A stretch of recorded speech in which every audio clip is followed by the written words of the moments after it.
Grazie, Davide.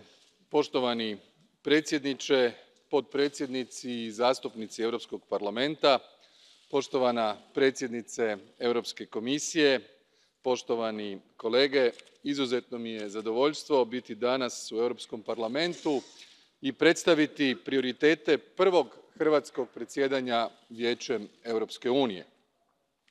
Za Hrvatsku i sve moje sugrađane ovo je povijesni trenutak. Tek prije 30 godina u Hrvatskoj su održani prvi slobodni izbori. Time je, nakon 9 stoljeća, hrvatski narod ponovno stekao svoju suverenost, a Hrvatska se vratila na političku kartu svijeta. Drago mi je da upravo danas, uoči 28. obljetnice međunarodnog priznanja Hrvatske, kada su tadašnje članice Europske zajednice priznale Hrvatsku, imam priliku govoriti u Europskom parlamentu. Priznanje smo stekli u teškim okolnostima ratne agresije. Hrvatska se, zahvaljujući svojim braniteljima, obranila i prije 25 godina oslobodila, nakon čega se obnovila i krenula naprijed putem razvoja, demokracije i europske integracije. I prije 6,5 godina postala je članicom Europske unije, kojoj je danas prvi put za kormilom. Na tom putu europska integracija Hrvatske bila je čvrst i jasan putokaz u svim naporima i u svim reformama koje smo poduzimali. Veselim se uspješnoj suradnji s Europskim parlamentom u sljedećih 6 mjeseci u želji da našim građanima pokažemo da od Europske unije imaju opipljive koristi. Nekoliko je važnih zadaća pred nama. Ladies and gentlemen, first, an agreement on the new multi-annual financial framework. Timely agreement on the entire financial framework for the next 7 years is our priority. In this, the MFF should meet the expectations of all our citizens in all our member states. So it must continue to finance cohesion and agricultural policies, but also be able to address many new challenges the European Union is facing. It must ensure our togetherness and unity, while respecting all of our differences, economic, social and demographic. It must also make Europe more effective and visible on the global stage. To achieve this, we must act fast. We cannot allow delays in the implementation of our EU programmes as of 2021. Otherwise, we would be disappointing our citizens. Together with the President of the European Council, who is continuing the MFF talks at the highest political level, we will spare no effort to achieve a breakthrough during our presidency.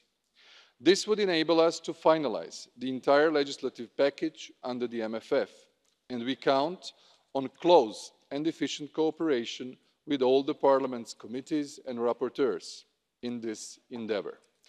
We hear and understand all your concerns, messages and expectations, but we find it of crucial importance to continue the talks and negotiations on all levels and to advance all the files. In this, we are united by a common goal, as our failure would only strengthen those who do not want a strong Europe. And we cannot allow that.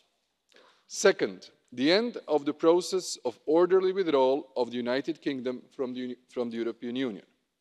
After ratification of the withdrawal agreement by the United Kingdom, we have to finalise the ratification procedure on the EU side. In this, the crucial step is the consent of the European Parliament.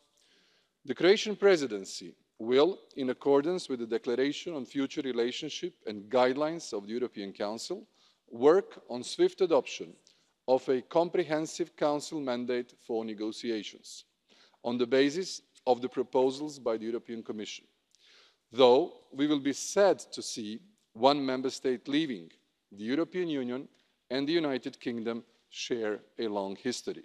So this should be a new starting point for building close partner relations in the future, based on mutual interest, respect and a level playing field.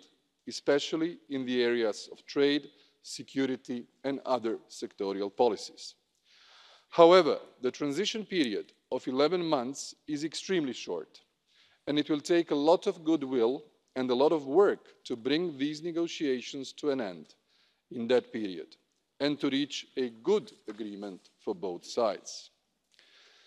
Mesdames et Messieurs, troisièmement, l'organisation du sommet de Zagreb entre l'Union et les Balkans occidentaux et l'ouverture des négociations d'adhésion avec la Macédoine du Nord et l'Albanie. Nous ne cachons pas notre ambition d'essayer d'obtenir le soutien des États membres pour l'ouverture des négociations d'adhésion avec ces deux pays.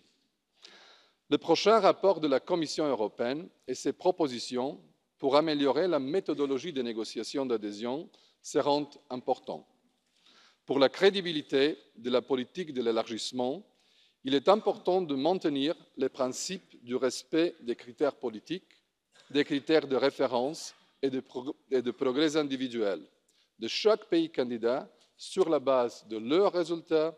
L'adhésion à l'Union demeure l'objectif ultime des négociations. Cela doit rester l'axe central de la politique de l'élargissement. Nous sommes heureux que le Parlement européen ait adopté une résolution en octobre dernier soutenant l'ouverture des négociations avec l'Albanie et la Macédoine du Nord, soulignant l'importance de l'élargissement, tant pour les pays candidats que pour l'Union européenne. Ce faisant, le Parlement européen a réaffirmé son attachement à une politique d'élargissement crédible de l'Union. Le sommet de Zagreb, en mai, se tiendra 20 ans après le premier sommet de Zagreb, qui a ouvert la perspective européenne aux pays de l'Europe du Sud-Est et ouvert la voie aux accords de stabilisation et d'association. Parmi ces pays figurait la Croatie, qui entre-temps est la seule à avoir adhéré à l'Union européenne. Qui plus est, aujourd'hui, elle préside le Conseil de l'Union européenne. Notre exemple donne au prochain sommet de Zagreb une valeur symbolique supplémentaire. C'est pourquoi, lors du sommet de Zagreb, nous souhaitons envoyer un message fort à nos partenaires d'Europe du Sud-Est qui sont toujours dans une sorte d'antichambre européenne et leur dire si vous poursuivez toutes les réformes et remplissez tous les critères d'adhésion, votre perspective européenne n'est pas remise en cause et vous êtes les bienvenus. Dans le même temps, l'Union vous aidera à atteindre votre objectif grâce à la participation à des projets européens, à l'intégration à des réseaux d'infrastructures, via un dialogue politique régulier au plus haut niveau et par la promotion des valeurs et principes européens. Quatrièmement, la mise en place de la conférence sur l'avenir de l'Europe. Nous aborderons cette tâche rapidement afin que, sur la base de la position du Conseil, nous puissions conclure des accords interinstitutionnels dès que possible et assurer le démarrage rapide de la conférence. Il est important que le Conseil, le Parlement et la Commission s'approprient les objectifs de la conférence et y soient représentés sur un pied d'égalité. La conférence doit aussi garantir l'implication de tous les États membres, des parlements nationaux et une large participation des citoyens, en particulier des jeunes. Elle doit être inclusive et ouverte et son débat axé sur les questions découlant du programme stratégique de l'Union européenne, sur les orientations politiques de la présidente de la Commission européenne et surtout sur les sujets qui préoccupent ou intéressent le plus les citoyens. Nous nous réjouissons que ce soit la commissaire croate Dubravka Šuica qui soit chargée à la Commission européenne de préparer la conférence. La conférence est une nouvelle occasion de rapprocher l'Europe des citoyens et de mieux appréhender par le dialogue ce qui lui est reproché, de comprendre les raisons d'une désaffection croissante des citoyens envers l'Europe, de comprendre ce qui a conduit au Brexit et pourquoi beaucoup d'Européens dans d'autres États membres développent le même scepticisme. De comprendre les causes du renforcement du populisme et du ressentiment anti-européen et de voir ensemble ce que nous devons changer et améliorer. C'est aussi l'occasion de donner la parole aux citoyens pour qu'ils nous disent quelle Europe ils veulent afin que nous puissions mieux répondre à leurs attentes. Dame i gospodo, Hrvatska ulazi u predsjedanje Vijećem uz 4 bloka prioriteta, a oni su Europa koja se razvija, naš je glavni cilj osigurati ujednačen, održiv i uključiv rast Unije koji uzima u obzir posebnosti i potrebe svih država članica i njihovih regija. To zahtijeva daljnji razvoj politika koje stvaraju kvalitetnije, radne i životne uvjete te pridonose očuvanju okoliša i borbi protiv klimatskih promjena. Posebnu pažnju posvetit ćemo Europskom zelenom planu, o kojemu će Vijeće raspravljati u nekoliko formacija s obzirom na širinu i domet, pri čemu je važno osigurati odgovarajuće financiranje njegove provedbe. O tome smo detaljno razgovarali prigodom posjeta kolegija Europske komisije Zagrebu prošloga tjedna. Zajedno trebamo raditi na dosezanju klimatske neutralnosti Europske unije do 2050. Produbljivanje jedinstvenog tržišta i poticanje digitalizacije, ulaganje u inovacije i istraživanje, kvalitetno i cjeloživotno obrazovanje te razvijanje vještina prilagođenih poslovima budućnosti ulog su u jačanje konkurentnosti Unije. A upravo je konkurentnost ključna sastavnica osiguranja njezina rasta. Zbog toga je važan i razvoj tržišta rada koje je prilagođeno vremenu digitalne revolucije, novim globalnim izazovima te demografskim promjenama.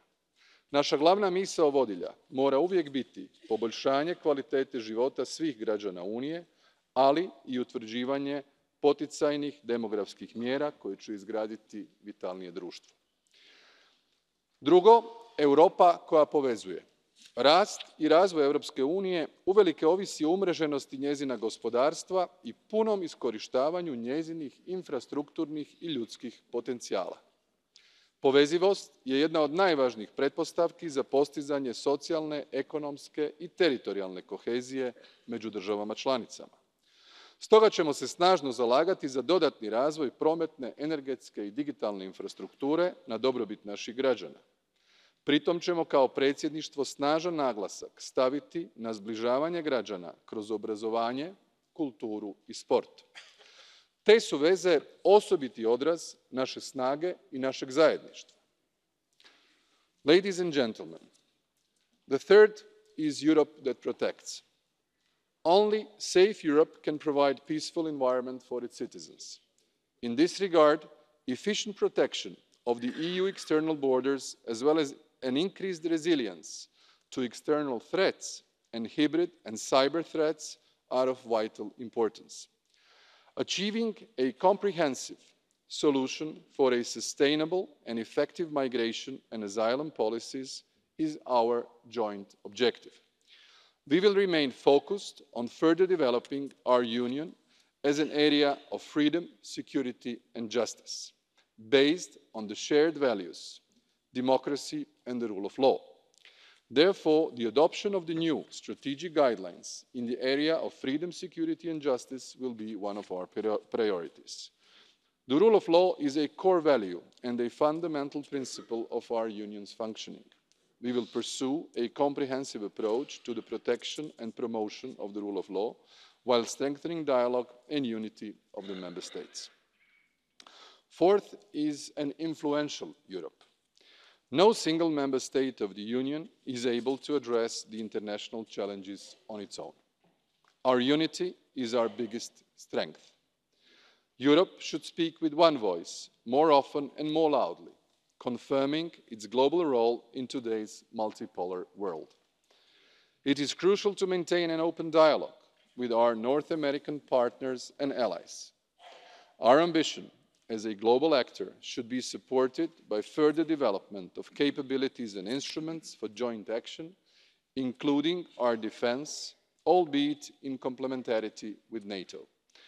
It is also important to maintain Europe's relationship with China, Russia, India and Japan and other big powers, on the basis of mutual respect, while continuing to develop multilateralism and international rules-based order.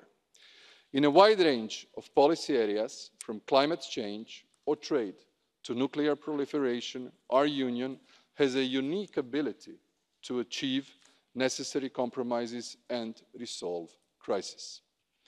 Tensions in the Middle East, highly complex political and security situation in Iran and Iraq, old and new challenges in the Gulf region, all this requires our constant, active and creative engagement and strong leadership. As a staunch supporter of the UN Sustainable Development Goals and the world's biggest donor of development assistance, we have a special responsibility towards African, Caribbean and Pacific nations. During the Croatian presidency, an Eastern Partnership Summit will be held as well. Ladies and gentlemen, the European Union is facing, as we all know, many challenges.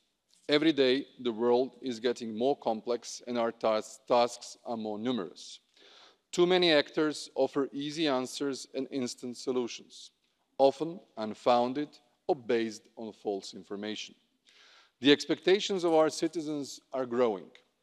We must get closer to our citizens. We must listen and provide appropriate answers to their concerns. We cannot miss any opportunity to do more for the sake of our citizens. To meet the challenge, we need to promote equality, inclusivity and solidarity, while strengthening Europe's democracy as our core value on the global scene. Therefore, as our programme says, we need a strong Europe in a world of challenges. Thank you. Grazie Presidente Plenković, grazie per il suo intervento, per aver affrontato tutti i temi dell'agenda europea. Adesso do la parola alla Presidente von der Leyen, che ringrazio per la sua presenza in aula. Prego Presidente.